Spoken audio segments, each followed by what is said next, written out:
ইনস্টাগ্রামে রিলস দেখে first time কিছু ট্রাই করলাম এবং আমি আজকে বানালাম চিকেন বল, যেটা আমি ইনস্টাগ্রামে রিলসে দেখলাম খুব ইজিলি তারা মেক করে ফেলতেছে।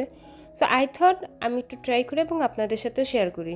সো এখানে আমি ব্রেস্টের পিস নিয়ে নিয়েছি মুরগি, এবং আমি এখানে তারপর পেঁয়াজ, মরিচ এবং আলু এভাবে ম্যাশ করে একসাথে ব্লেন্ডারে দিয়ে দিচ্ছি।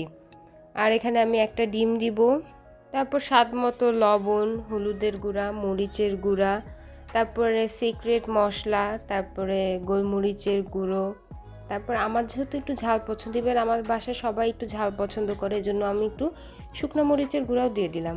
এবং অ্যাট লাস্ট এখানে একটু ময়দা দিয়ে পুরোটা একসাথে ব্লেন্ড করে ব্রেডের চারদিকে যে মোটা সাইডটা আছে সেটা কেটে টুকরো টুকরো করে এভাবে মিক্সড করে নিব, যেটা আমি রিলসে দেখেছি। দেন এটা ভেজে নিব।